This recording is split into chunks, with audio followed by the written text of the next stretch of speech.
अस्सलामुअलैकुम व्यूअर्स, कैसे हैं आप? जहाँ रहें खुश रहें, आबाद रहें और अपने इर्द गिर्द खुशियाँ बांटते रहें। हमेशा की तरह इस छोटी सी दुआ के साथ आज मैं आपके साथ शेयर करने जा रही हूँ घर में बने अचार मसाले के साथ अचार गोश्त की रेसिपी। बहुत सिंपल तरीके से, बहुत आसान। 1.5 किलो मटन ले लिया है, उसमें हम डालेंगे 4 अदद प्याज हैं, 15 से 20 अदद लहसुन के जवे हैं और एक बड़े साइज़ का अदरक का पीस है जिसे हम काट के अंदर इसमें डाल देंगे। बहुत आसानी से बन जाती है और झटपट तैयार हो जाने वाला चार गोश्त की रेसिपी है, बहुत मज़ेदार।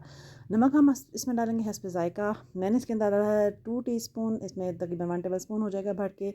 एक अदद मैंने डाल दिया दालचीनी का बड़ा टुकड़ा और साथ में हम डालेंगे ज़ीरा। भुना हुआ ज़ीरा है जो तकरीबन हाफ़ टेबल स्पून मैंने डाला है और साथ ही हम ये डाल देंगे सूखा धनिया पिसा हुआ। ज़्यादा पिसा हुआ पाउडर नहीं डालना, हल्का सा इसको पीस के तो ये हमने इसमें डाल देना है। तो साथ में ये जाएंगी काली मिर्च, साबुत काली मिर्च हम इसमें डाल देंगे, इसका बहुत अच्छा फ्लेवर आता है। और ये डालने के बाद हम इसको रख देंगे प्रेशर कुकर में। ये लें जी, ये इसको आपने तकरीबन 15 मिनट के लिए हम इसको प्रेशर कुकर में पकाएंगे। पकाने के बाद इसको हम अब भून लेंगे, ठीक है। अच्छे से पानी इसका जो है वो ड्राई हो गया है, पानी इसमें ज़्यादा नहीं डालना था, ठीक है। पानी डालते हुए मैंने दिखा दिया था ना, पानी हमने पहले ही डाल दिया हुआ था, ठीक हो गया।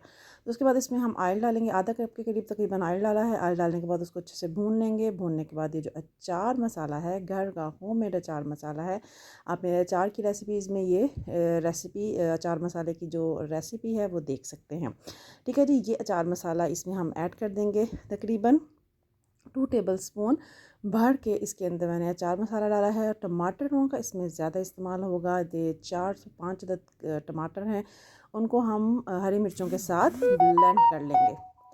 ब्लेंड करने के बाद उसको हमने गोश्त जो था उसको भूनने के बाद ये चीज़ जो टमाटर और हरी मिर्चें हैं ये हमने इसमें ऐड करनी है। गोश्त को अच्छे से भूनेंगे पहले, भूनने के बाद जब वो ऑयल छोड़ देगा फिर हम उसके अंदर डाल देंगे ये टमाटर और हरी मिर्चों का पेस्ट।